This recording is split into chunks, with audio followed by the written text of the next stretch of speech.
우리가 월급 모아서 이 초고령화 시대에 어떻게 살 수 있을까요? 투자를 해야 됩니다. 예, 안녕하세요. 소개해 주세요. 네, 안녕하십니까. 한국투자 신탁운용 에이스 ETF 김승현입니다. 아유, 안녕하십니까. 부동산이나 땅이나 같은 경우에는 우선 총알도 많이 들어가고 네. 또 부동산 요즘 워낙에 불안하잖아요. 맞습니다. 대부분 이제 주식이나 네. 코인 같은 거 하는데 네. 그 결국 성적이 좋지가 않아요. 네. 공부를 안 했고 내가 네. 잘 모르고, 근데 또 모트라이는 또 자동차 채널이니만큼 자동차 관련주를, 자동차를 좋아하시는 분들이 관심을 갖고 내가 사면은 좀 더 승률이 높아지지 않을까. 네, 맞습니다. 왜냐하면 테슬라가 굉장히 재밌는 것은 이 네. 자율주행을 경험한 분께는 말씀을 드리면 많은 분들이 납득을 하세요. 요거를 경험하지 않는 분께는 사실 아무리 설명해도 공감하지 않습니다. 근데 지금 뭐 모트라의 많은 구독자분들께서는 자동차에 대한 이해도가 많이 높으시기 때문에 뭐 테슬라의 자율주행, 뭐 이런 기술력이나 이런 거 말씀을 드리면 조금 더 실생활에 와닿지 않을까. 왜냐하면 투자라는 게 멀리 있는 거에 투자를 하는 게 아니거든요. 주변에 있는 것들, 그 다음에 앞으로 세상이 변화하는 것들에 대한 투자이기 때문에 관심 많으실 거라고 생각하고 있습니다. 무슨 말 하는지 아직까지는 모를 것 같아요. 많은 분들이.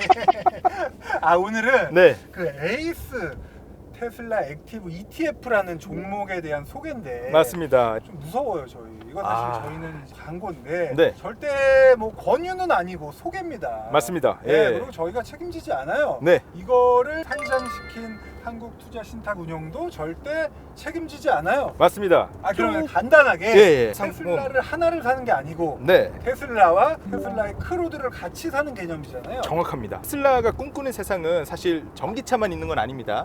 테슬라가 꿈꾸는 세상은 테슬라 혼자 할 수는 절대 없다. 반드시 친구들이 있어야만 같이 할 수 있고, 친구들을 같이 투자를 함으로써 테슬라라는 하나의 기업이 아니라 테슬라 꿈꾸는 그 산업, 그 테마 전체에 투자하는 그런 ETF입니다. 이 종목의 구성이 테슬라가 비중이 한 50%고 50에서 60% 정도. 또 나머지 한 19개에서 20개 되는 기업이 균등하게 이제 분포가 돼 있어요. 네네. 테슬라가 어쨌든 대장주인데 맞습니다. 굳이 왜 우리가 네. 테슬라 주식을 사면 되지 이걸 네. 사야 되는 이유가 뭐예요? 테슬라 한 종목만 투자를 하시기에는 네?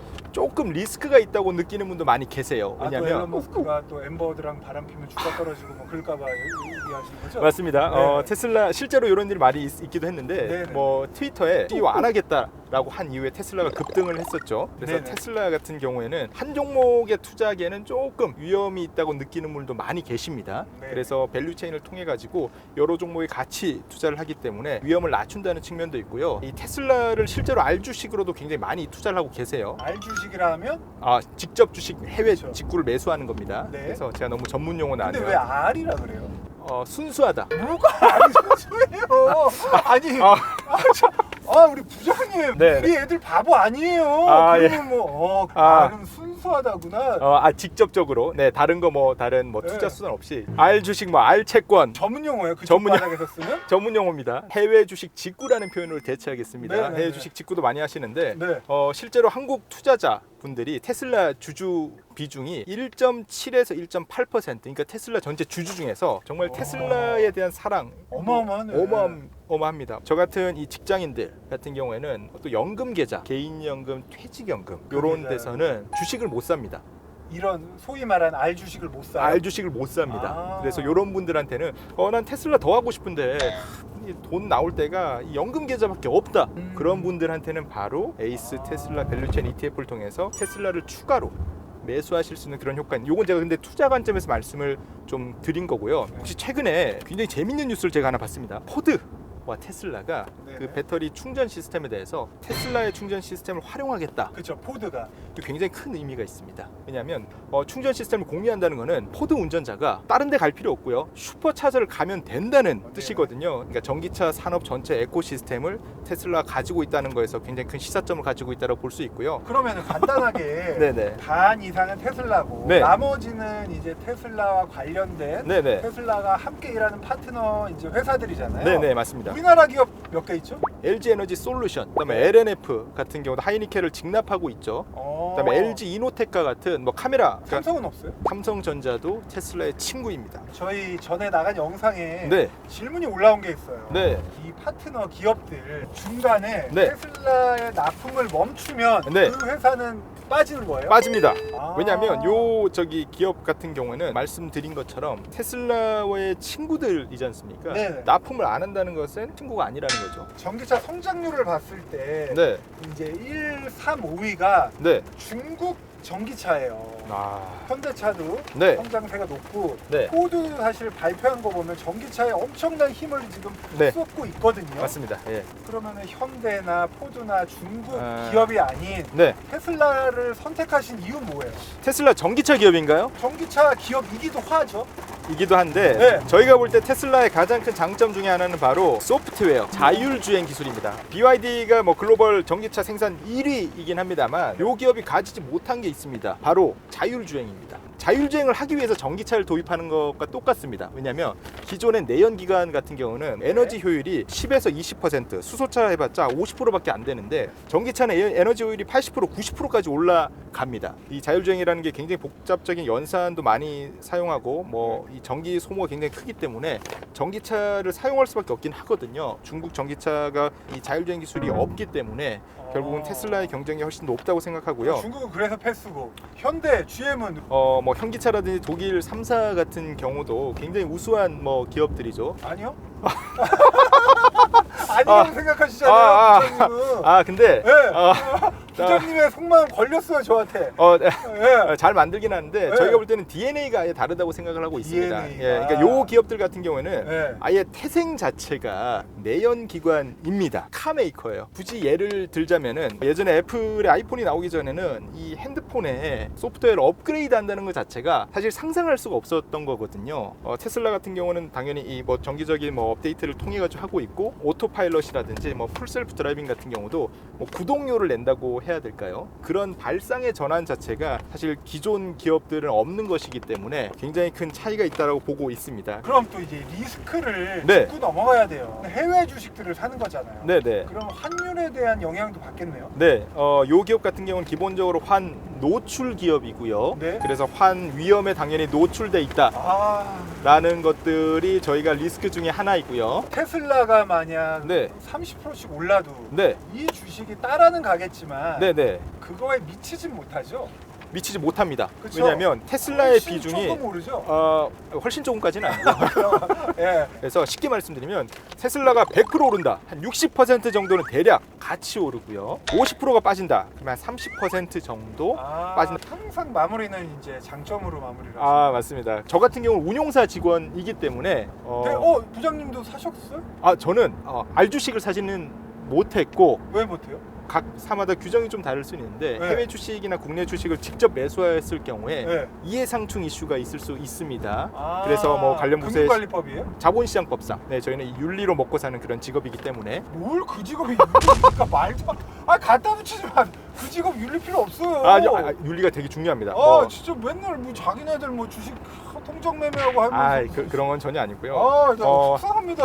고객의 돈은 저희 돈 이상으로 네. 중요하기 때문에 네. 저희는 그런 내부 규정 절차가 있어서 뭐 알 네. 주식을 매수하는 게 좀 어려워서 알 주식은 못 하고 네. ETF는 할 수 있습니다. 그래서 ETF는 왜 살 수 있죠? ETF는 21세기 가장 혁신적인 금융 상품이기 때문에 또 그건 혁신적이라서 맞습니다. 살 수 있다. 예, ETF 같은 그건 경우는 윤리에서 벗어나는 행위가 아니에요? 벗어나지는 않습니다. ETF 같은 경우는 네. 저희가 간접 투자의 사실 성격인 거죠. 간접 투자다. 네네. 내가 직접 사는 게 아니라. 맞습니다. 직접 근데 투자가 사는 아니고. 방식은 똑같잖아요. 그렇기 때문에 훨씬 더 편리하게 주식을 매수하시는 것처럼 사실 수가 있습니다. 그럼 궁금한 게 네. 액티브 ETF와 패시브 ETF의 차이는 뭐죠? 패시브라고 하는 거는 좀 약간 방어한다. 네. 액티브는 좀 더 활동적이다. 네. 그런 느낌인데 우선 패시브 ETF는 대부분의 ETF가 패시브입니다. 그래서 네. 이 방법론에 정해진 것처럼 기초 지수를 따르도록 되어 있습니다. 그쵸. 근데 액티브 ETF 같은 경우에는 펀드 매니저라고 하죠. 펀드 네. 매니저가 약간의 재량을 좀 더 더해 가지고 그 비중을 좀 더 조절한다든지 안에 있는 종목에 아니면 새로운 종목에 대해서 편출입 하는 것들이 조금 더 자유롭습니다. 이게 왜 중요하냐면 테슬라의 친구들 이게 어디 뭐 자료에 나와 있는 게 아니에요. 테슬라가 너는 내 친구라고 얘기를 하질 않습니다. 실제로 이 계약 같은 게 체결을 하더라도 보안 이슈가 있기 때문에 공식적으로 이렇게 밝히기가 좀 어려운 상황들이 많습니다. 근데 또 재밌는 것은 패시브 ETF 같은 경우에는 보통 방법론이 정해져 있다 네. 말씀드렸죠. 그래서 이 방법론에서 이렇게 편입할 수 있는 조건에 해당되지 않으면은 네. 편입을 할 수가 없는데 액티브 ETF 같은 경우에는 뉴스를 보거나 아니면 다른 자료들 뭐 공시나 이런 걸 통해서 판단해서 요 기업은 친구가 아니었는데 친구가 되었다라고 판단했을 경우에는 바로 투입할 수 있다라는 것이 바로 이 액티브 ETF의 장점이라고 할 수 있습니다. 그 판단이 잘못될 수도 있겠네요. 잘못될 수도 있죠. 그쵸. 예, 잘못될 수도 있고. 아니, 실수할 수 있는 거잖아요, 사람은. 그렇죠, 그렇죠. 예, 빨리 또 수습하면 되고 사과하면 되고. 그렇지만 실수를 줄이기 위해서 네네. 네, 최선을 다하고 있습니다. 테슬라 차주들은 대부분 주주예요. 네, 테슬라 주주였다가 네, 재미 좀 보고 네. 웃으면서 아, 리비안으로 갈아탔습니다. 리비안이 지금 마이너스 한 70% 정도예요. 걔 왜 그래요, 진짜? 우선은 루시드라든지 리비안 같은 경우에는 테슬라처럼 가기 위해서는 네. 아직 좀 그 단계들이 필요합니다. 일론 머스크가 굉장히 재밌는 그렇지만 멋진 말을 했습니다. 누구나 멋진 차를 만들 수는 있다. 그렇지만 이것을 양산해서 수익을 내는 것은 굉장히 어려운 일이다라는 얘기를 했습니다. 이게 재밌다고요? 재밌지 않으세요? 한 명이라도 웃었으면 제가 네, 원하는 거 다 해드릴게요. 저는 그래서 재미보다는 좀 네. 감명을 되게 받았는데 저 말 바꾼다 또. 그걸 봤을 때 루시드와 리비안을 봤을 때 걔는 한참 멀었다 그 소리죠? 아직까지는 조금 더 시간이 필요하다. 어느 정도 그거 딱 짚어주세요. 말씀드릴 수 있을 것 같은 게 제가 6월 중순에 미국에 가서 네. 테슬라, 루시드, 리비안 또는 그 외에 뭐 넷플릭스, 에어비앤비, 인텔, 뭐 스페이스X 다 가요? 한국 투자 신탁 운용에서 아, 실제로 우와. 기업 방문이 공식적으로 예정이 되어 있습니다. 며칠 날 가세요? 저희가 6월 11일부터 6월 18일까지고요. 댓글로 네. 질문 괜찮은 질문이 있으면 예. 그 질문 좀 가서 좀 해주세요. 네. Do you know 싸이 그런 거 안 됩니다. Do you know 손흥민? 안 됩니다. 왜냐하면 제가 이 테슬라 밸류체인을 설명할 때 네. 해리 케인과 손흥민이라고 설명을 드립니다. 뭐가 해리케인인데요? 한국 팬 입장에서는 손흥민이 테슬라고요. 본인은 그럼 분명히 해리케인을 테슬라라고 했겠네. PT할 때 우리 부장님께서는. 자세하게 너무 언급은 안 심하다. 했습니다만 아니 어떻게 해리케인이 테슬라고 그럼 손흥민이 막 그 밸류 차이 난의 조그만 그런 기업이에요? 그런 건 아니고 야, 제가 어차피 똑같이 걔는 무관입니다. 우승 한 번도 못했어요. 그렇지만 득점왕을 했다는 또 공통점은 또 있습니다. 둘 다. 부장님. 네. R 주식 애플 괜찮죠? 애플도 괜찮죠. 네. 애플 사는 게 왜냐면 좋을까요? 테슬라 ETF가 나을까요? 좀 재밌는 게 뭐냐면 또 재밌어요? 재밌는 거네요. 애플이 간 이 과정을 어떻게 보면 테슬라가 어떻게 보면 따라간다고도 생각합니다. 왜냐하면 스마트폰의 시장이 본격적으로 성장한 것 중에 하나가 네. 결국 이 저가형 모델 또는 가격 경쟁력에 대해서 우위를 가진 이후부터 네. 폭발적으로 시장이 성장하기 시작을 그때 했었거든요. 폭발을 한 거예요? 더 폭발했습니다. 그렇구나. 그래서 솔직히 전기차 같은 경우에는 어. 뭐 유지비도 적게 들고 하기 때문에 네. 기존 내연기관차보다 솔직히 좀 더 비싸도 괜찮다고는 생각을 하긴 요즘 하거든요. 전기료 많이 올랐는데 어떡하죠? 많이 올랐죠. 네. 그래서 물론 값도 오르고 전기료 오르고 네, 그런 차의 메리트가 뚝뚝 떨어지고 있습니다. 이 빗방울처럼. 그렇지만 비는 또 오다가 그치죠. 네, 그렇기 때문에 부장님 재밌다. 네. 마지막 질문입니다. 네. 이렇게 테슬라의 진심인 우리 네. 부장님 네. 테슬라 찾으세요? 미래 차주입니다. 접자. 그 앞에 또 우리 직원분 같이 오셨어요. 네. 테슬라 찾습니까? 접자. 네. 됐습니다. 접을게요.